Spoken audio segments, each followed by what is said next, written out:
In the heart of ancient India, a land rich with jewels and stories, a remarkable stone was discovered. This was no ordinary stone. It was a diamond of immense size and dazzling beauty, found deep within the Kohinoor mine in the Golconda region. We do not know the exact year it was found, as its earliest history is wrapped in mystery and legend. Some stories say it was found thousands of years ago, a gift from the gods themselves. What we do know is that this diamond, which would later be called the Kohinoor, began its long and storied journey in India. It was a symbol of power and wealth from the very beginning, a prize that many would fight for over the centuries. This magnificent diamond was first known by different names, often simply called the Great Diamond. It was believed to have been owned by the Kakatiya dynasty, rulers in southern India during the 13th and 14th centuries. For them, the diamond was not just a piece of jewelry, it was a sacred object. It was said to have been placed as the eye of a Hindu goddess in a temple in Warangal. This shows how important the diamond was to its first owners. It was a connection between the earthly kings and the divine gods, a source of spiritual power and protection for their kingdom. The stone was more than just beautiful, it was a holy relic, deeply embedded in the culture and faith of the people.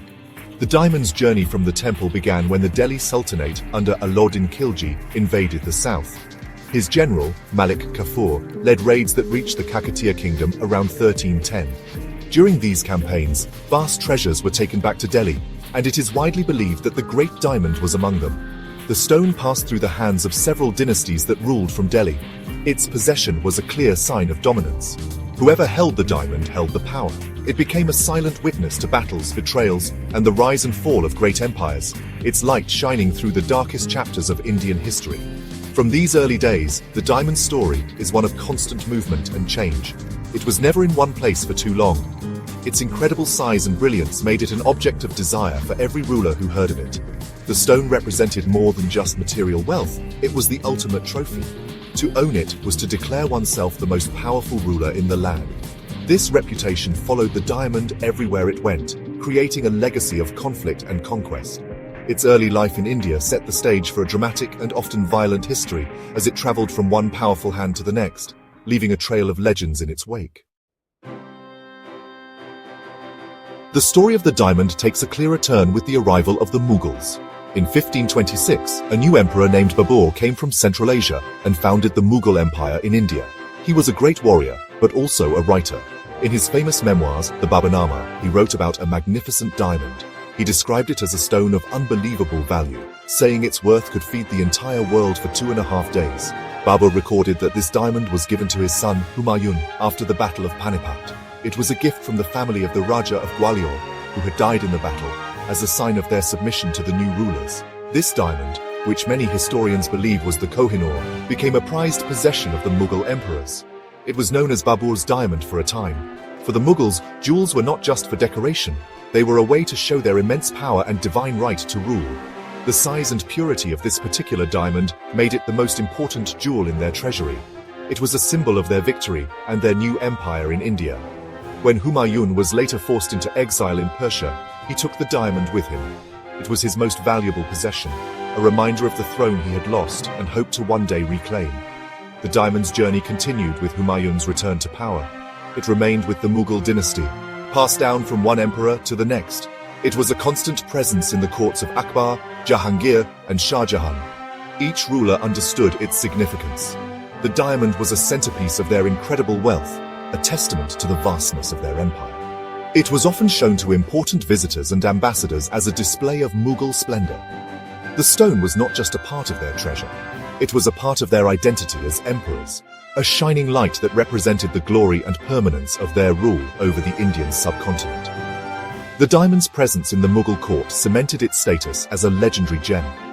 Its history became intertwined with the history of one of the world's most powerful and wealthy empires. The stories told about it grew with each passing generation. It was said to bring great fortune to its owner, but only if that owner was worthy of its power. The diamond was more than a stone. It was an heirloom of an empire, a silent observer of the secret conversations, grand celebrations, and political intrigues that took place within the palace walls. Its journey with the Mughals prepared it for its next famous chapter, where it would be placed at the very heart of their imperial power. The diamond reached the peak of its glory during the reign of Shah Jahan, the fifth Mughal emperor. Shah Jahan was known for his love of architecture and art. and he built magnificent structures like the Taj Mahal. He also wanted to create a throne that would surpass any other in the world, a throne that would reflect the divine majesty of his rule. He commissioned the creation of the legendary Peacock Throne, a breathtaking masterpiece of gold and precious gems. It took 7 years to build and was said to be one of the most spectacular objects ever made. It was a dazzling symbol of Mughal wealth and artistic achievement. At the very top of this incredible throne, set among figures of 2 peacocks, was a special place for the most important jewel in the empire. Many historians believe this jewel was the Kohinoor. Placed in a position of such high honor, the diamond became the eye of the peacock, looking down upon the emperor and all who came before him. Its light would have filled the grand audience hall, a constant reminder of the emperor's supreme authority. As part of the peacock throne, the diamond was no longer just a loose stone in the treasury. It was now an integral part of the very seat of power, a symbol of the Mughal dynasty at its zenith. The peacock throne was kept in the Diwan-e-Khas, or the Hall of Private Audience, in the Red Fort in Delhi. This was where the emperor met with his most important nobles and foreign dignitaries. The throne, with the great diamond at its center, was designed to inspire awe and respect. It sent a clear message to everyone who saw it. The Mughal emperor was the most powerful ruler on earth. The diamond's brilliance, combined with the glitter of the throne's countless other gems, created a spectacle of unimaginable splendor. It was a carefully crafted piece of political theater, and the diamond played a starring role. For decades, the diamond sat upon the peacock throne, witnessing the grandeur of the Mughal court. It saw emperors come and go, and it remained a constant symbol of their legacy. The throne and the diamond together represented the pinnacle of Mughal prosperity. They were the ultimate expression of an empire that controlled vast resources and commanded immense respect. However, this period of stability and glory would not last forever.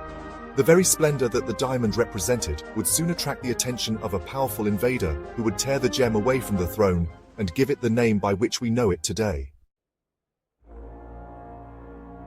The immense wealth of the Mughal Empire eventually became a target for its ambitious neighbors.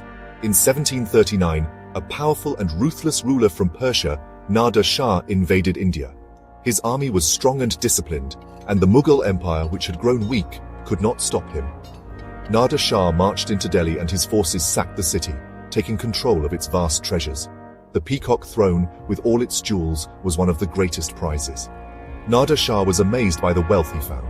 He systematically emptied the Mughal treasury, loading countless jewels, gold and other valuables onto his camels and elephants to take back to Persia. According to a famous story, the Mughal emperor of the time, Muhammad Shah, tried to hide the great diamond. He reportedly concealed it within the folds of his turban, hoping the Persian invader would not find it. However, Nader Shah was clever. A member of the emperor's harem, perhaps a disgruntled servant, told the secret to the Persian king. Nader Shah then devised a cunning plan. During a grand ceremony, he suggested an exchange of turbans with Muhammad Shah as a gesture of friendship and brotherhood. The defeated Mughal emperor could not refuse this public offer without causing great offense. He had no choice but to hand over his turban. Later, in the privacy of his tent, Nader Shah unrolled the turban and found the hidden diamond. The story goes that when the magnificent stone fell into his hand and its brilliant light flashed before his eyes, he exclaimed, "Kohinoor." In the Persian language, this means mountain of light. The name perfectly captured the diamond's incredible size and dazzling radiance. From that moment on, the stone was no longer just Babur's diamond or the Great Diamond. It had a new name, a name that would become famous and infamous throughout the world. The diamond had been taken from India, and its journey of exile had begun. Nader Shah took the Kohinoor and the Peacock Throne back with him to Persia. The diamond was now the centerpiece of his own treasure, a symbol of his successful conquest of the mighty Mughal Empire. Its possession confirmed his status as one of the most powerful rulers in Asia. However, the diamond did not bring him lasting peace. Nader Shah's reign became increasingly brutal, and he was assassinated in 1747. In the chaos that followed his death, his empire fell apart and his treasures were looted. The Kohinoor, the Mountain of Light, was once again set on a new path, this time traveling eastward into the turbulent lands of Afghanistan. After Nader Shah's assassination in 1747, the Kohinoor diamond fell into the hands of one of his most loyal generals, Ahmad Shah Durrani. Ahmad Shah was an Afghan chief who had served Nader Shah closely. When the Persian king was killed, Ahmad Shah managed to secure the diamond and other treasures. He returned to his homeland and established the Durrani Empire, becoming the founder of modern Afghanistan. The Kohinoor became the most prized possession of this new dynasty. For several decades, the diamond remained in Afghanistan, passed down through Ahmad Shah's family line from one ruler to the next, from father to son and grandson. The diamond's time in Afghanistan was marked by violence and instability. The Durrani rulers were constantly fighting among themselves for control of the throne. The Kohinoor was a symbol of legitimacy, and whoever held it was seen as the rightful king. This made the diamond a source of intense conflict, jealousy, and betrayal within the royal family. One ruler, Shah Zaman, was blinded and imprisoned by his own brother.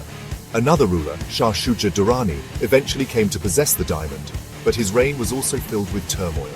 He was overthrown and forced to flee his kingdom, taking the precious Kohinoor with him as he sought refuge. In his exile, Shah Shuja Durrani and his family made their way to the neighboring kingdom of Punjab in India. The ruler of Punjab was the powerful and formidable Maharaja Ranjit Singh, known as the Lion of Punjab. He had created a strong Sikh empire and had heard many stories about the legendary Kohinoor. When Shah Shuja arrived in Lahore in 1813 seeking protection, Ranjit Singh saw an opportunity. He offered the exiled Afghan king his hospitality, but made it clear that he wanted the diamond in return. Shah Shuja was placed under house arrest, and pressure was put on him and his family to give up the gem. After much resistance, Shah Shuja finally surrendered the Kohinoor to Ranjit Singh. The story goes that the Maharaja was overjoyed to finally hold the famous diamond in his hands. He had brought the Mountain of Light back to Indian soil after its long exile in Persia and Afghanistan. For Ranjit Singh, owning the Kohinoor was the ultimate symbol of his power and sovereignty. He wore the diamond on his arm during state occasions, a glittering testament to his strength and the glory of the Sikh empire. The diamond had found a new master, but its journey was far from over. It would remain in Lahore for a few decades before another rising empire set its sights on it. Maharaja Ranjit Singh treasured the Kohinoor until his death in 1839. He considered it the most important symbol of his empire's strength and independence. On his deathbed, he reportedly wished to donate the diamond and other jewels to the Jagannath temple in Puri, but his treasurers argued against it. After his death, the Sikh empire he had built began to weaken. His successors were not as strong, and there was a great deal of internal conflict and political instability. This turmoil provided an opportunity for the British East India Company, which was steadily expanding its control over the Indian subcontinent, and saw the powerful Sikh Empire as its final rival. The weakening of the Sikh Empire led to two major conflicts with the British, known as the Anglo-Sikh Wars. The first war ended in a partial defeat for the Sikhs, but the second war, which concluded in 1849, resulted in a decisive British victory. The Sikh army was defeated, and the British annexed the entire kingdom of Punjab, bringing it under their direct rule. The young Maharaja, Duleep Singh, who was only a boy at the time, was forced to surrender his throne and all his kingdom's property to the British. This marked the end of the sovereign Sikh Empire and the completion of the British conquest of India. As part of the terms of surrender, the British forced the young Duleep Singh to sign the Treaty of Lahore. This legal document formalized the annexation of Punjab. One of the most famous and controversial clauses in this treaty dealt specifically with the Kohinoor diamond. Article 3 of the treaty stated that the gem called the Kohinoor, which was taken from Shah Shuja ul Mulk by Maharaja Ranjit Singh, should be surrendered by the Maharaja of Lahore to the Queen of England. The diamond was officially handed over to the British as a condition of the peace treaty, a spoil of war that symbolized their ultimate triumph. The transfer of the diamond was carefully managed.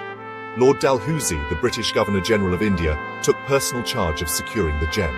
He entrusted it to one of his most reliable officers, John Lawrence, who famously kept it in a small box in his waistcoat pocket for weeks, almost forgetting about it at one point.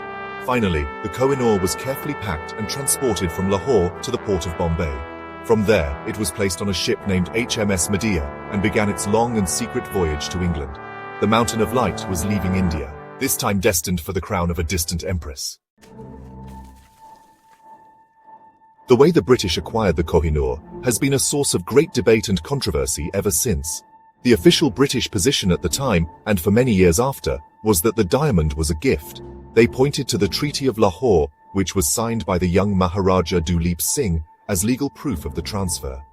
According to this view, the diamond was willingly surrendered to Queen Victoria as a gesture of submission and friendship.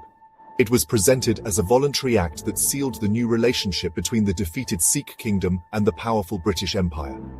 This narrative portrayed the acquisition as a legitimate and peaceful transaction.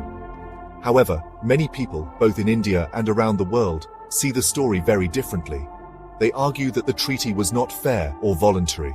Duleep Singh was only 10 years old when he signed it. He was a child who had just lost his kingdom in a war and was under the complete control of the British victors. His mother, the regent Rani Jindan, had been imprisoned and separated from him.